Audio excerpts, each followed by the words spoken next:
Durante o depoimento do ex-ministro Ernesto Araújo à CPI da pandemia, também conhecida como CPI do Circo, o presidente da comissão, Omar Aziz, acusou o ex-ministro de faltar com a verdade, afirmando que Araújo teria escrito um artigo contra a China. Aziz reproduziu narrativas contra o ex-ministro, acusando-o de causar atritos com a China e fez uma defesa do país asiático. Ernesto Araújo explicou que o texto mencionado não tem qualquer relação com a China, como se depreende de sua leitura. Omar Aziz fez um apelo ao embaixador chinês para que não puna o Brasil. O senador Renan Calheiros acusou o governo Bolsonaro de ter hostilidade com a China. Araújo explicou que não há qualquer hostilidade e mostrou números que mostram o excelente relacionamento do Brasil com a China. Assista. Ao fornecimento de vacinas ou insumos. Por favor, presidente. Pois não. Quero alertá-lo que o senhor está sob juramento de falar a verdade. E há pouco eu estava na outra sala. Vossa Excelência deu várias declarações anti-China. Inclusive se indispôs por várias vezes com um embaixador chinês. O senhor escreveu um artigo no Diário do Poder. Esse artigo que Vossa Excelência chama de comunavírus, e há pouco o senhor disse para o relator que não teve nenhum desentendimento, nenhuma declaração. Tem várias declarações, eu posso ler aqui o seu artigo. Inclusive você faz uma ilusão, erroneamente, em relação que a pandemia era para ressuscitar o comunismo, porque deixa as pessoas em casa, dependendo do Estado e uma série de coisas. Quer dizer, na minha análise, pessoal, Vossa Excelência está faltando com a verdade. Então, eu peço a Vossa Excelência que não faça isso. Não faça isso. Porque Vossa Excelência escreveu no seu Twitter, Vossa Excelência escreveu artigos sobre isso, e se Vossa Excelência acha que isso não é se dispor com um país em que nós temos uma relação comercial muito importante para a gente, então eu não entendo mais sobre como é que se faz relações internacionais. Chegar aqui agora e desmerecer o que Vossa Excelência já praticou e dizer aqui, nessa CPI, para todos os senadores, que o senhor nunca se indispôs em relação à China, aí Vossa Excelência não está faltando com a verdade. Se o senhor quiser, eu leio aqui alguns trechos que Vossa Excelência escreveu. Então, até bateu boca com o embaixador chinês. Por isso eu peço a Vossa Excelência que se atenha. E precisa ter uma carreira muito bonita. Chegou ao grau mais alto e não pediu, inclusive, Vossa Excelência, que é o oriundo do Itamaraty, não foi ao Supremo pedir para se negar a falar, pelo contrário. Então, Vossa Excelência, por favor, o que nós estamos procurando é a verdade só. Nada pessoal, nada disso. Mas eu tenho que fazer esse alerta para que depois a gente não entre aqui num conflito em que Vossa Excelência nega aquilo que o senhor escreveu. Aí não dá. Obrigado, presidente. Posso... Em Vasco, por exemplo, continuando, presidente... Desculpa, relator, eu posso fazer uma observação sobre o que dizia o presidente, antes de continuar? Presidente, muito obrigado. Não, eu queria insistir, não houve nenhuma falta com a verdade. Vou, se me permite, falar especificamente de algumas coisas que Vossa Excelência mencionou.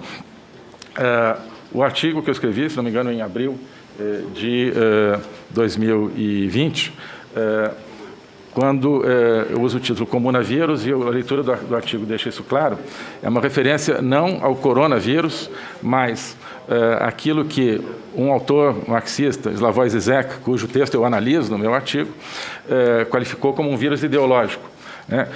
Esse autor escreveu um pequeno livro dizendo que havia o vírus, o coronavírus, e ele tinha criado a oportunidade para o surgimento de um vírus ideológico, que esse autor saúda, que é um vírus que cria as condições para a implementação daquilo que ele mesmo considera ser uma sociedade comunista global.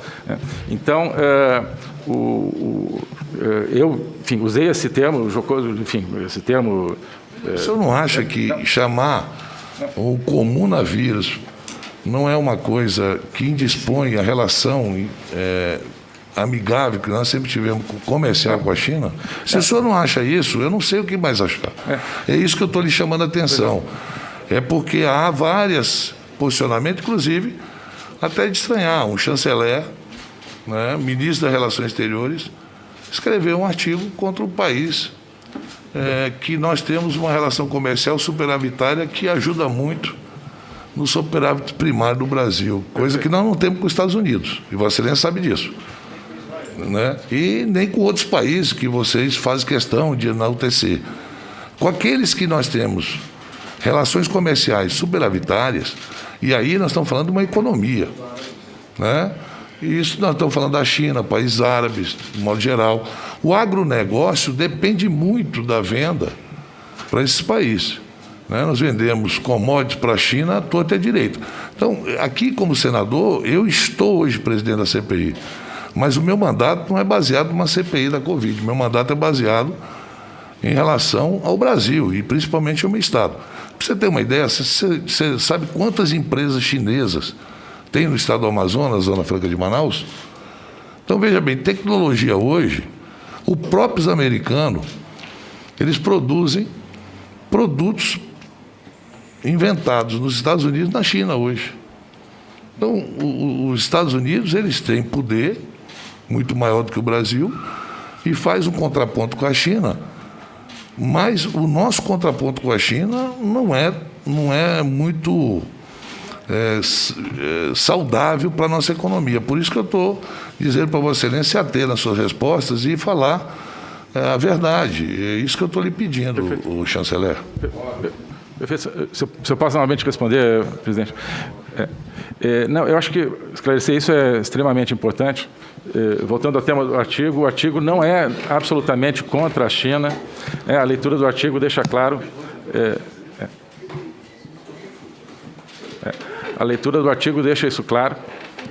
A China é mencionada apenas lateralmente num ponto do artigo, justamente onde eu comento a tese do escritor do texto de base, do texto do Slavoj Zizek, que diz que a China, segundo ele, não é o modelo de sociedade comunista que ele tem em mente. Então, o artigo não é... sobre a China, não vejo nada ali que seja ofensivo à China.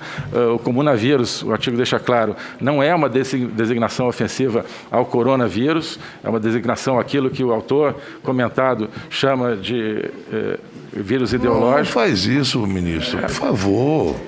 Como é que não é ofensivo? Se fala em vírus ideológico, se repercute que pode ser uma guerra química, se não sei o quê. Então, veja bem, se não for um artigo desse, quantas entrevistas, depois que o senhor teve discussões via Twitter com o embaixador da China, o senhor teve quantas vezes com ele? Perdão, se me permite, eu nunca tive discussões via Twitter com o embaixador da China. Eu fiz 2 notas do Itamaraty, uma em março e uma em novembro, notas oficiais do Itamaraty, não foram discussões minhas com o embaixador da China, justamente apontando comportamento inadequado dentro da Convenção de Viena de Relações Diplomáticas por parte do embaixador da China, em março, depois em novembro. Né? Isso não então, vou dizer uma coisa. Boca com o embaixador da China. Uma das maiores injustiças que o presidente Bolsonaro fez foi pedir a carta de demissão. Que injustiça que cometeram contra Vossa Excelência? Foi uma injustiça muito grande. Porque Vossa Excelência não é uma pessoa que realmente não teve atrito, né? Não foi, o Senado aqui se posicionou muito duramente em relação à sua vinda aqui por causa disso. Mas eu acho que esse assunto já está... Desculpe, senador Renan, mas é que eu estava vendo... E aí, depois, alguns vão dizer que nós estamos sendo rude, que nós estamos sendo grosseiro, mas também não dá para permitir que os nossos ouvidos aqui e aquilo que a gente assistiu ao longo desse tempo passe em branco, porque eu já falei isso uma vez, os governos vão passar, todo governo passa. Já passaram tantos. Mas a nossa relação amigável com a China, e é esse o apelo que eu faço ao embaixador chinês, para que ele não puna, a China não puna o povo brasileiro com a falta do IFA para que a gente tenha a vacina. Nós não temos, o povo brasileiro não tem responsabilidade sobre isso. Então, essa relação comercial e amistosa com a China é muito antiga para que a gente jogue tudo por águas abaixo. Muito bem, presidente, objetivamente, em março do ano passado, ministro, o deputado Eduardo Bolsonaro afirmou que a culpa pela pandemia era da China. Em abril, o ex-ministro da Educação, Abraham Weintraub, acusou a China de criar, de propósito, a crise sanitária para se beneficiar economicamente. Vossa Senhoria insinuou que a China estava tentando controlar o mundo, mas não conseguiria. O próprio presidente Bolsonaro fez afirmações negativas sobre a Coronavac, que chamou de vacina chinesa do João Dória. Até mesmo 2 semanas atrás, quando a vacina chinesa da Sinovac já era o nosso principal imunizante e dependíamos da importação de insumos para produzi-la, há 2 semanas, o presidente afirmou não saber se o vírus foi produzido em laboratório. Falou em guerra química e questionou qual país teve o maior crescimento do PIB durante a pandemia, em clara referência à China. O governador de São Paulo declarou que esses ataques à China prejudicaram a última remessa de insumos, o que paralisou durante alguns dias a produção de vacina pelo Instituto Butantan. Pergunto concretamente, para não ensejarmos novamente aquilo que o presidente Omar chamou a atenção. Vossa Senhoria concorda que sua atuação prejudicou consideravelmente nossa relação com a China, que é o nosso principal fornecedor de insumos para o combate à pandemia, notadamente da vacina? Não concordo, senador. Por que o governo Bolsonaro tem sido tão hostil com a China, nosso principal parceiro comercial?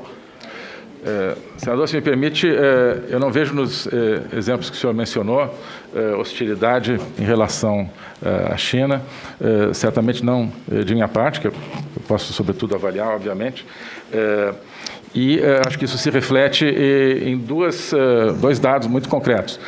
O nosso comércio com a China aumentou significativamente ao longo desse governo. Entre 2019 e 2020, os números de 2020, mesmo com a pandemia, mostraram um aumento de 9% das nossas exportações destinadas à China, que, se não me engano, já atinge o posto de 33% do mercado total das nossas exportações.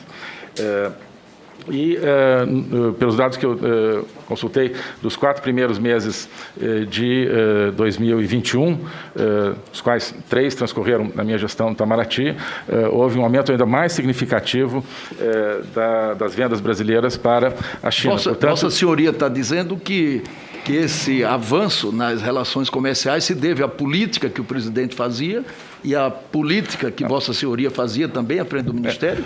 São os saldos, são os ganhos dessa mudança de paradigma da política externa com o nosso principal parceiro? É isso?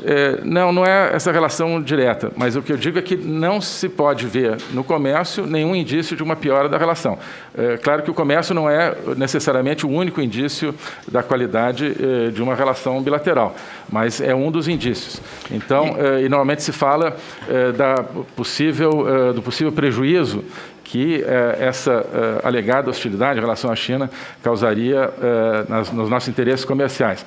Ora, acho que esses números indicam que não há um prejuízo nas relações comerciais. Então, não estou dizendo que a relação seja de causa e efeito entre a nossa atuação e o comércio, mas certamente não há indício aqui no comércio de que a nossa atuação tenha causado prejuízos comerciais. E o outro indício é o fato de que, reconhecido por autoridades chinesas, o Brasil é o país que mais recebeu insumos e vacinas de insumos produzidas pela China, no momento de escassez mundial. Não fomos, aparentemente, de nenhuma forma discriminados. É um problema que se caracteriza, isso temos avaliado desde dezembro, janeiro, como uma falta, como um excesso de demanda mundial, falta de oferta, e dentro desse mecanismo, o Brasil tem conseguido ser o país que mais recebe insumos da China. Então, esses são os indícios. Os indícios são de uma relação positiva. Então, em que medidas Vossa Senhoria considera que as posições ideológicas pessoais do Presidente da República, compartilhadas por Vossa Senhoria, são mais relevantes que os interesses internacionais do país e, especificamente, mais importantes que a proteção e a defesa da saúde dos brasileiros? Eu não considero que nada que se possa caracterizar como posições ideológicas, seja do presidente, seja minhas, se superpõem aos interesses nacionais, muito pelo contrário. No caso, posso garantir que todas as posições que eu assumi se caracterizem como se caracterizarem, sempre tiveram em conta, antes de tudo, esse norte dos interesses nacionais. Então, por que Vossa Senhoria preferiu sair em defesa do filho do Presidente da República, em vez de preservar a boa relação com a China, neste episódio? Se me permite, senador, eu não saí em defesa do filho do Presidente da República. Na nota que eu fiz e publiquei como chanceler, não como, enfim, não privadamente, digamos, eu disse que o governo brasileiro não endossava as declarações do deputado Eduardo Bolsonaro. No entanto, o embaixador da China tinha se excedido, sobretudo, ao fazer um retweet de uma postagem ofensiva ao próprio Presidente da República. Isso é importante que se lembre. O embaixador da China fez um retweet de um tweet que dizia, abre aspas, a família Bolsonaro é o veneno do Brasil, fecha aspas. Isso foi extremamente ofensivo, isso obviamente é totalmente fora das atribuições de um diplomata, de acordo com a prática diplomática, com a Convenção de Viena, e eu procurei chamar a atenção para isso, nessa ocasião, em março. Então, dissemos que é inaceitável um embaixador ofender o Presidente da República. Não endossávamos as declarações do deputado Eduardo Bolsonaro. Lembrava, se não me engano, que existe a liberdade de expressão no Brasil e que não cabe ao governo federal cortar a liberdade de expressão, seja de um parlamentar, seja de qualquer pessoa. Enfatizava que o objetivo era preservar as ótimas relações com a China. Isso está no texto que foi publicado, agora não sei exatamente a data, em março. Mais objetivamente, a troca de telegramas diplomáticos revelada pela Folha de São Paulo entre Vossa Excelência e o embaixador brasileiro na Índia, Elias Luna Santos, deixa claro que, em defesa da economia e contra o isolamento social, Vossa Senhoria deu apoio à busca de remédios supostamente milagrosos, como a cloroquina, na matéria da Patrícia Campos Melo. Em março de 2020, o diplomata Elias Santos mediou, a seu pedido, tratativas para a importação da cloroquina. Assim, resumindo as intenções, aspas, esta proposta garantiria continuidade da produção em ambos os países e ajudaria a manter os fluxos de comércio bilateral no setor farmacêutico neste momento de crise, o que pode ser benéfico para Brasil e Índia, agora e no futuro. Vossa Senhoria confirma a autenticidade dessa troca de telegramas e o teor das mensagens? Perfeito, senador. Sim, houve essa troca de mensagens. Naquele momento... Sim, nós temos outras perguntas, eu já considero respondida a anterior. Quais foram os testes bem-sucedidos em hospitais brasileiros? Sim, isso tem a ver também com a pergunta anterior, se me permite, senador. Naquele momento, em março, havia uma expectativa de que houvesse eficácia no uso da cloroquina para o tratamento da Covid, não só no Brasil, havia notícias sobre isso de vários lugares do mundo.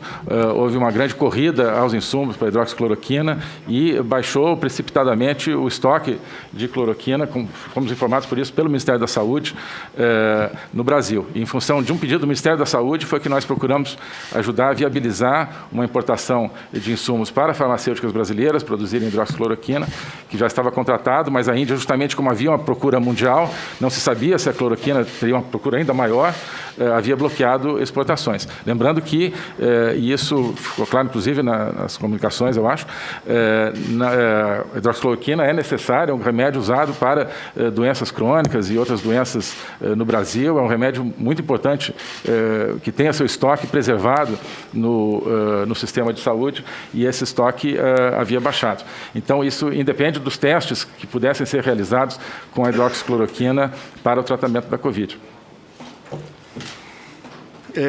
Só para informar aos senadores e aqueles que estão acompanhando, o laboratório indiano referido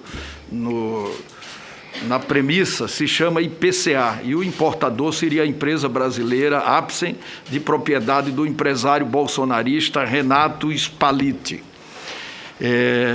Sobre a pergunta, confirma a autenticidade das mensagens, já confirmou.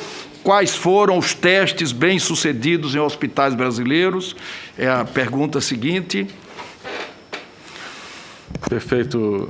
E os resultados promissores, na sequência? Perfeito.